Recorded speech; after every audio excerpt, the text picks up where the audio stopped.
지난 1월 차체 강성과 주행 안전 성능을 강화시킨 스마트 컴팩 올뉴모닝을 출시한 기아 자동차가 그랜드 워커힐 서울 시어터홀에서 기자단 시승회를 가졌습니다.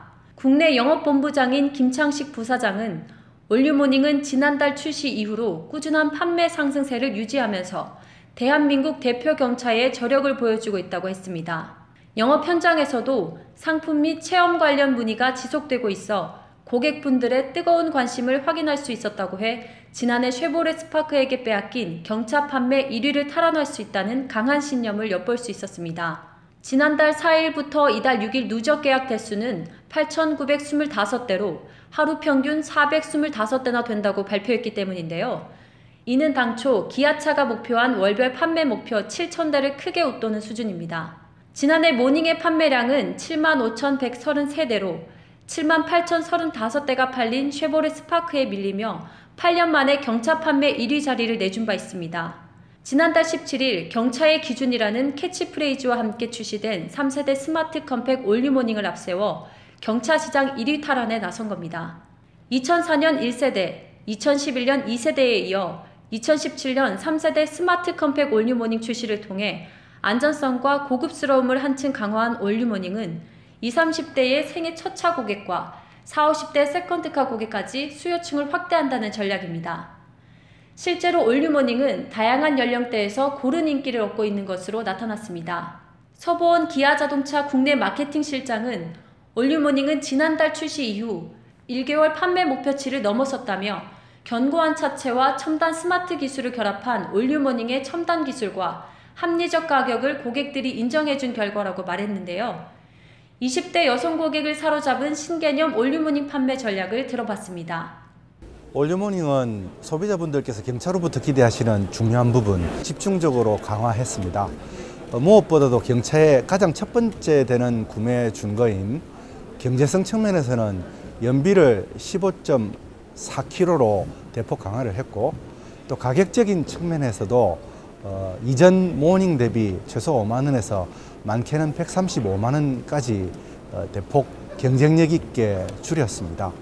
아울러 안전 측면에서는 초고장력 강판을 44.3% 적용하고 예방 안전 측면에서는 긴급 제동 보조 시스템이라는 첨단 기술을 장착했습니다. 모닝 버즈량 긍정 반응률은 81.4%라고 합니다. 가성비가 26.5%를 차지해 가장 높았고 안전 23.3%에 이어 디자인 14.7%, 편의성 14.3% 순위라고 합니다. 통뼈 경차를 슬로건으로 내세울 정도로 튼튼해진 것도 가장 큰 강점이 됩니다. 초고장력 강판 44% 대체와 구조용 접착제 사용 8배 이상 증가로 동급 최고 수준의 차체 강성을 확보로 충돌 안전성을 획기적으로 높였기 때문입니다. 초고장력 강판을 쓰면은 강도나 또는 인장, 특히 인장 강도가 좋기 때문에 안전도는 좋아요. 그런데 단점은 뭐냐면 원가가 비쌀 뿐 아니라 또 하나는 뭐냐면 단단하기 때문에 이렇게 금형의 틀로 찢기가 되게 힘들어요. 그 핫스탬핑 공법은 초고장력 강판을 보통 붙이는 방법을 써요. 경차에서 볼 수 없었던 안전 부가 장치도 아주 특별한데요. 전방 차량과의 거리를 감지해서 충돌 위험을 운전자에게 경보해주는 전방 충돌 경보 시스템과 운전자가 놓친 충돌 사고를 막아주는 긴급 제동 보조 시스템 등의 첨단 안전 사양들이 대거 적용됐습니다. 경제성에서도 리터당 복합 연비 15.4km인 카파 1.0 에코프라임 가솔린 엔진을 탑재했습니다.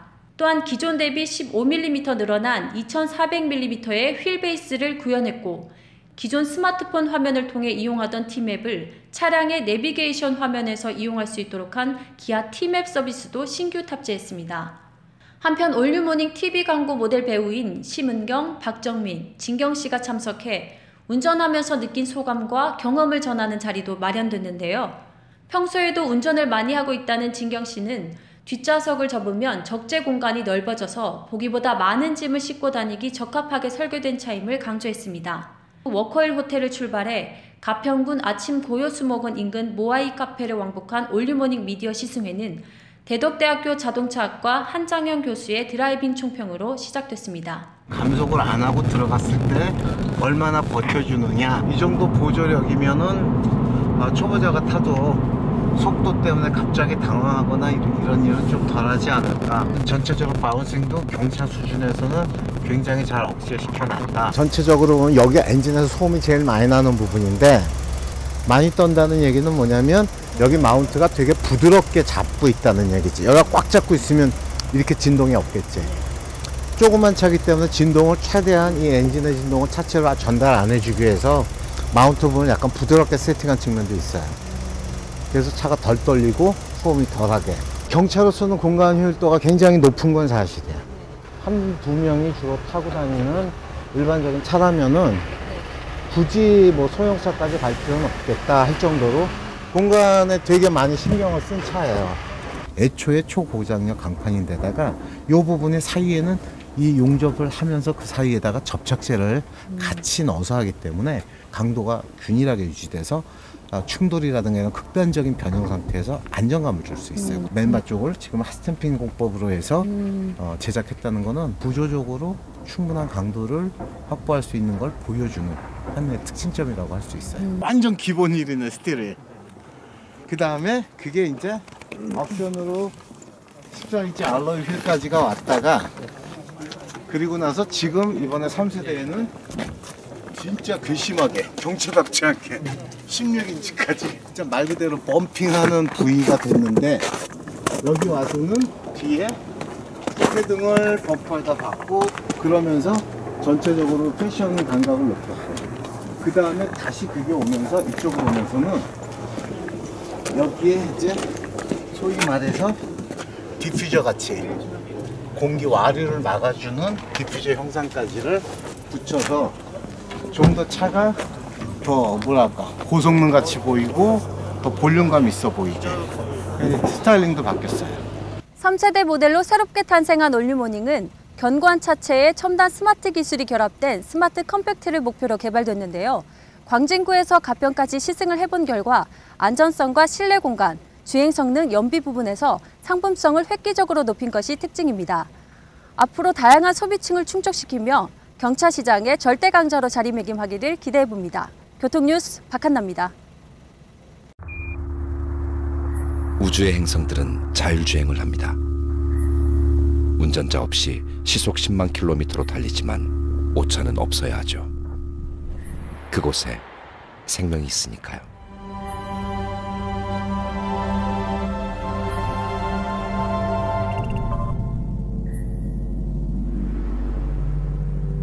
미래와의 조우 준비되셨나요?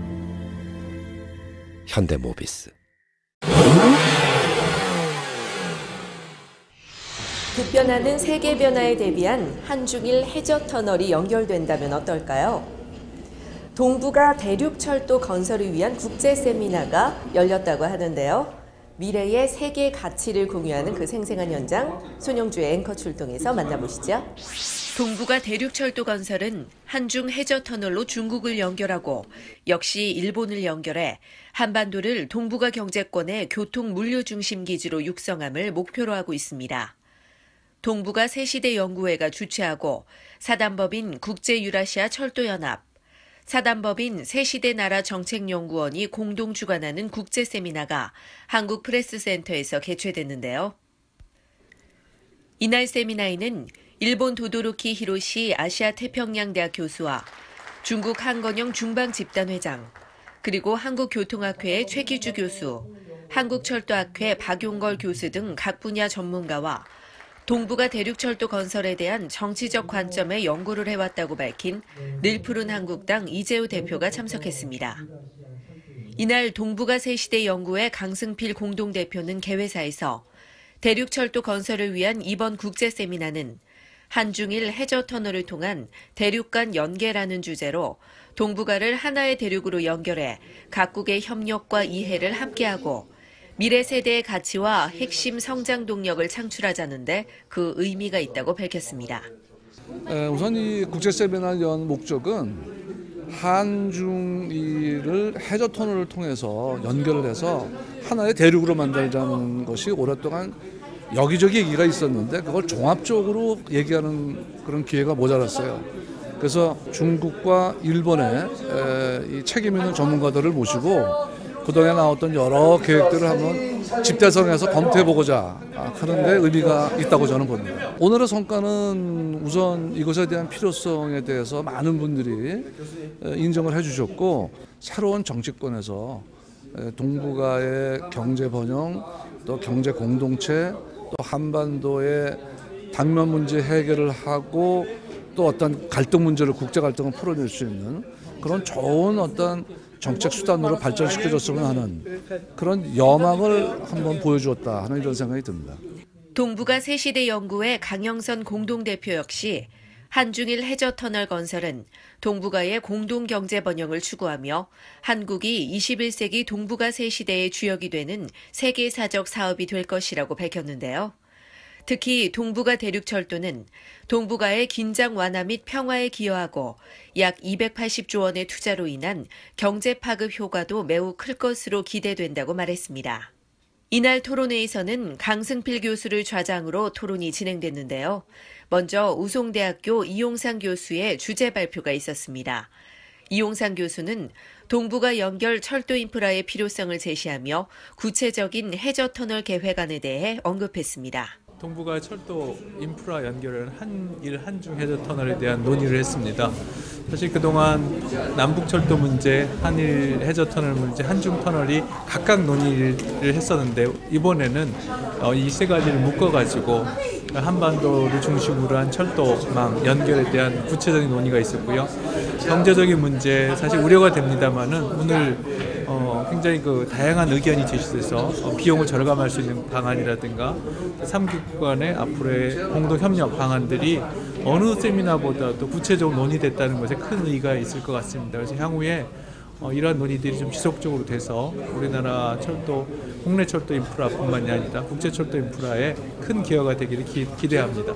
주제 발표에 이어 각 토론자들의 발언이 이어졌는데요. 한반도 통일연구원장 김경웅 박사는 동북아에서 긴장 완화와 평화 번영을 모색하는 것은 어느 때보다 지금이 절실하다며 양자 간 협력 사업을 강화하면서 다자 간 협력 사업으로 연결 확대해가는 전략적 선택을 하자고 주장했습니다. 이어서 도도로키 히로시 교수는 일본 측에서의 한일 해저터널에 대해 언급하며 북한과의 관계에 대한 연계 역시 필요하다고 주장했는데요. 한국의 특별한 역할에 대해 강조했습니다. 아주 뜻깊은 자리라고 생각을 하고요. 근데 앞으로 한국이 아무래도 지정학적으로 아까 말씀하신 대로 한중일 중간에 있지 않습니까? 예, 그래서 바로 앞으로 중국과 일본 그리고 다른 동북아 국가들 사이에서 픽사 역할을 많이 하게 될 것 같아요. 그런 위치에 있고 그 자리를 활용해야 될 것 같아요. 그 시점에서 터널에 관한 거, 철도망에 관한 논의가 한국 중심으로 이루어진다는 건 상당히 그것과 맞물려서 의미가 있는 것 같습니다. 그래서 그 시작으로 아주 좋은 시작이 되지 않았을까 하는 생각이 들었습니다. 이어서 KRTC 김동훈 부사장은 한중 해저터널은 연장 350km, 한일 해저터널의 경우 연장 230km로서 세계적으로 유례가 없는 초장대 터널로 해저터널의 시공 단계와 준공 이후의 환기 배수 계획, 운행 단계에서의 유사시 긴급 대피 및 재난 설비 등의 방제 대책이 매우 중요하다고 강조하며 다양한 시스템 개발 등에 대해 언급했습니다. 중국의 한건영 중방집단회장 역시 동북아 대륙철도 건설에 대해 적극적인 입장을 밝히며 중국과 한국의 좋은 관계를 기대한다고 말했는데요. 很荣幸，因为能够为中韩的友谊做点贡献。中韩的友谊源远流长，希望在我们这一代能够发扬光大，这是我们应尽的义务。 각 나라별로 논의된 내용들을 바탕으로 학계, 정치 및 언론계 등의 홍보 제안하고 이를 관철시키기 위해 힘을 모으자며 토론회가 마무리됐습니다. 지속적인 체계 구축을 위한 방안을 계획하고 있다고 합니다. 한중 간의 공동체 구성을 해서 한일 해저터널의 민간 협력체 구성을 계획을 갖고 있습니다. 5월에 서울에서 한중일 한마음 대회를 준비 중입니다. 우리가 민간 단체가 협력하고 정치에서 이끌어 주신다면 반드시 대륙철도 건설은 현실이 될 것이라고 확신합니다. 동북아 대륙철도 구축은 동북아에 흐르는 긴장을 완화하고 평화에 기여하며 공동 경제 발전을 추구하는 미래 가치를 만드는 새로운 도전이 될 것입니다. 동북아의 새 길, 대륙철도를 통한 한반도의 또 다른 미래가 멀리 있지 않음을 새겨봅니다. 교통뉴스 손영주입니다. 이 병인들 어떠하리? 저 병인들 어떠하리? 소주병은 100원이요, 맥주병은 130원. 반환하면 보증금이 내 지갑에 들어오네. 2017년 1월 1일부터 보증금이 2배 이상 인상됩니다. 라벨의 재사용 표시와 환불 금액을 확인하세요. 내 돈 챙겨 부자 되세요. 빈용기 보증금을 꼭 돌려받으세요. 빈용기 보증금 당연한 권리이자 당신의 돈입니다. 환경부와 한국순환자원 유통지원센터가 함께합니다.